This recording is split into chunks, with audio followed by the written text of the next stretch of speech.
Hello and welcome back to our course. So in this session we are going a bit deeper into the most important modes and functionalities of Jupyter Notebooks. Also we will have a look at the most frequently used keyboard shortcuts that makes actually our life easier and more efficient. However, as with all new things, the best and fastest way to get familiar and comfortable with Jupyter Notebooks is of course by practice and coding on your own. You will see after a few hours of working with Jupyter that it's getting more and more intuitive. Alright, so nevertheless I want to give you some good hints and help for the start. So let's open a Jupyter Notebook with the navigator.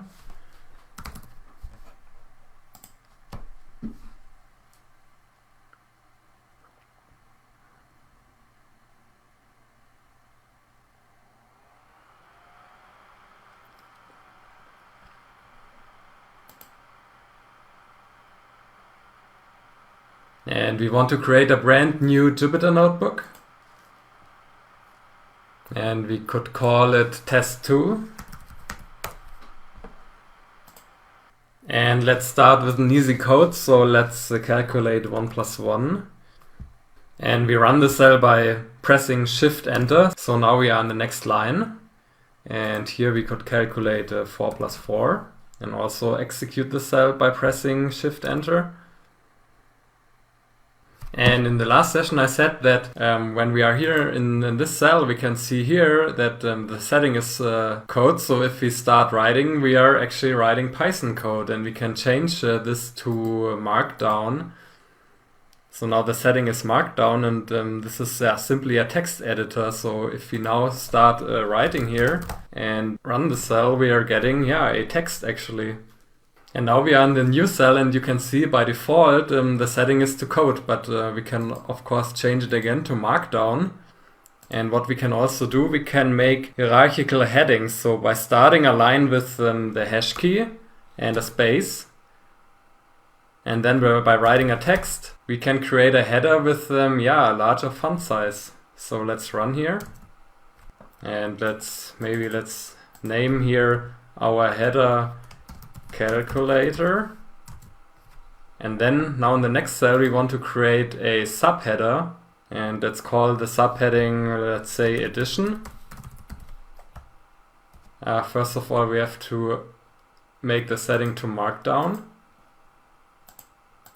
and then we press hash key and make a space. So now we have the same hierarchy, so the font size is identical, and if we add here another hash key, the font size is getting smaller. So addition could be a lower hierarchical heading, and by adding more and more hash keys it's getting smaller.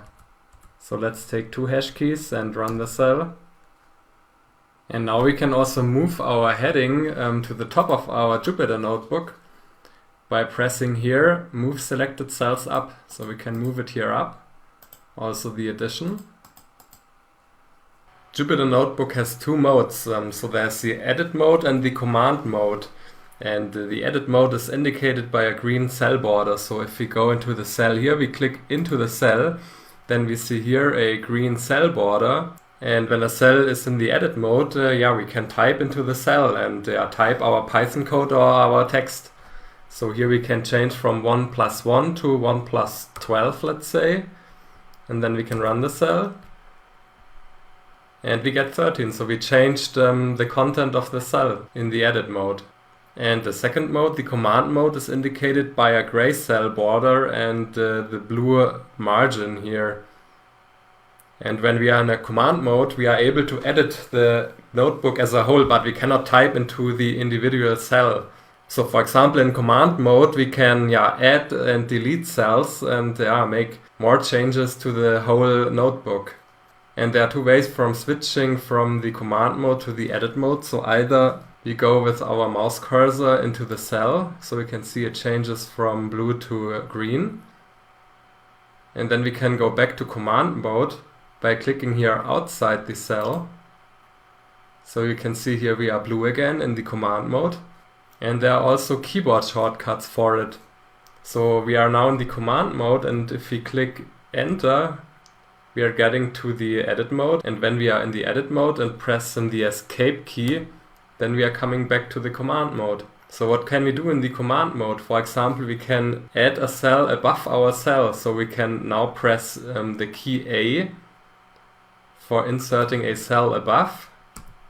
And now here we have inserted a cell above. And let's go back to our cell here. So now we are in edit mode. We press escape to go to the command mode. And then we press the B key to insert a cell below. There you can see we have now inserted a cell below.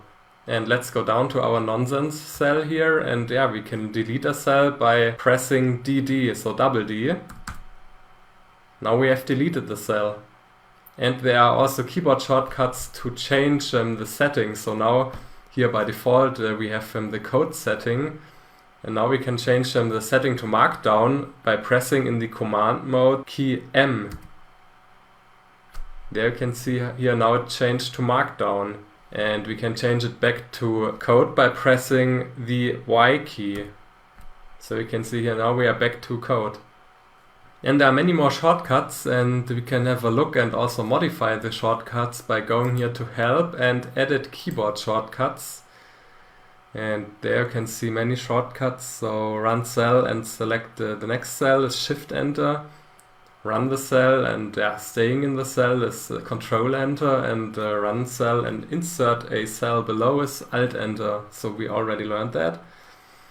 Then here enter to the edit mode by pressing enter.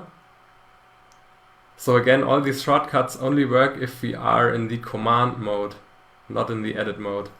And what we also have here, we have insert cell above A, and insert cell below B, and change cell to code is the Y key, and change cell to markdown is the M key. And yeah, there are many more shortcuts, and it's a little bit a matter of taste if and which shortcuts you want to use actually, so it's completely up to you.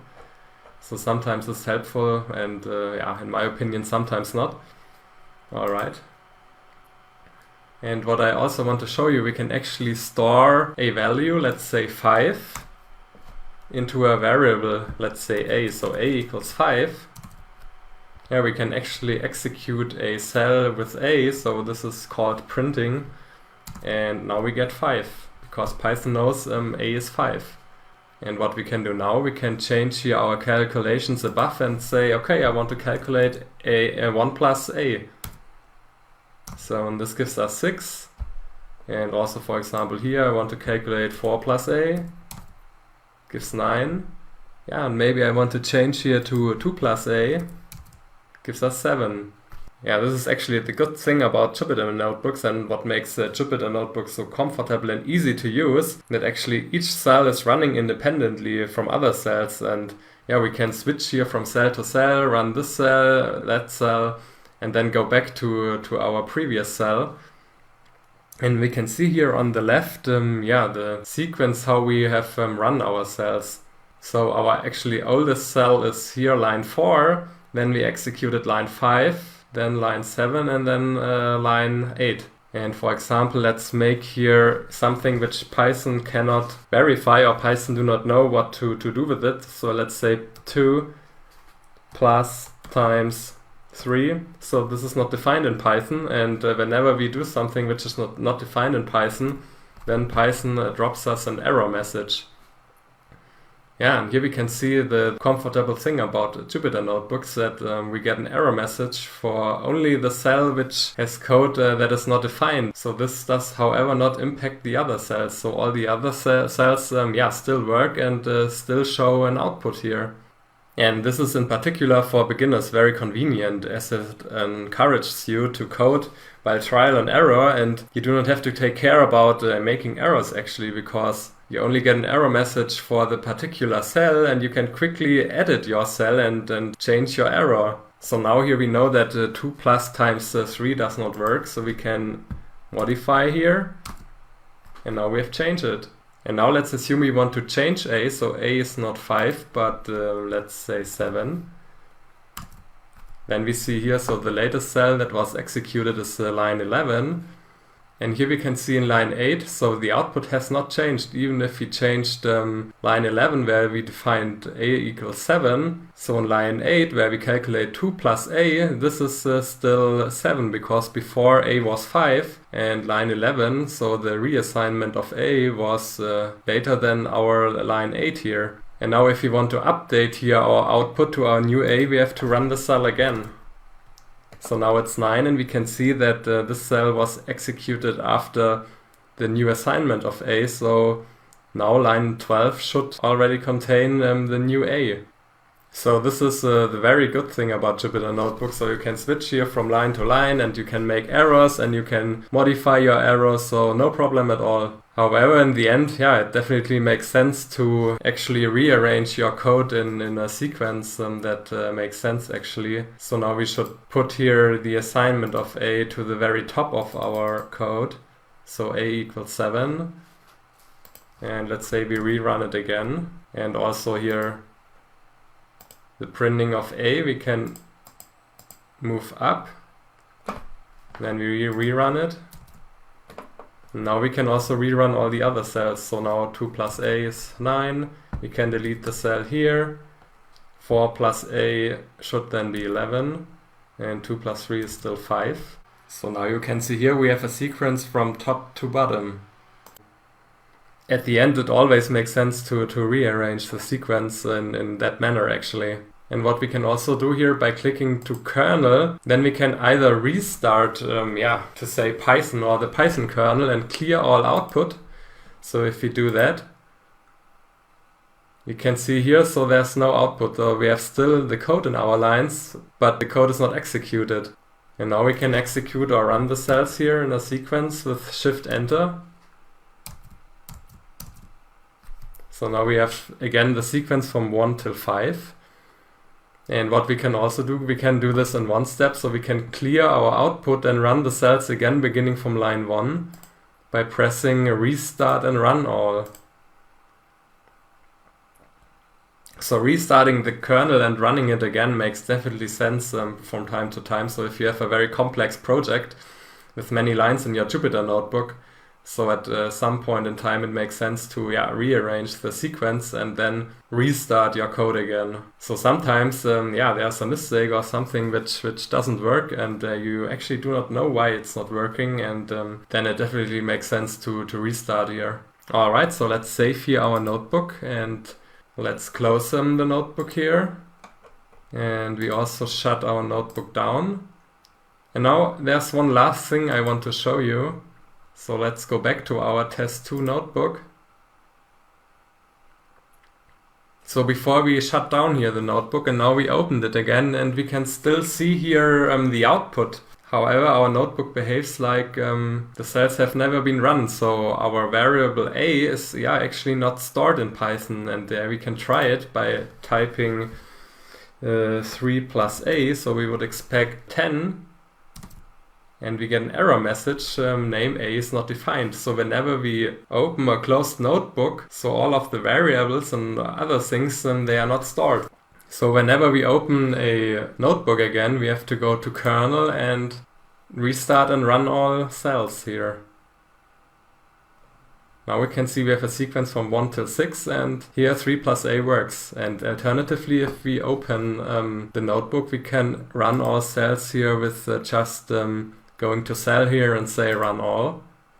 So here we do not have a sequence from 1 till 6, but still we have run all cells from the top to the bottom. So now we are finished with our installation in Jupyter Notebook Basics, and I hope you enjoyed it, and see you in the next session. Bye.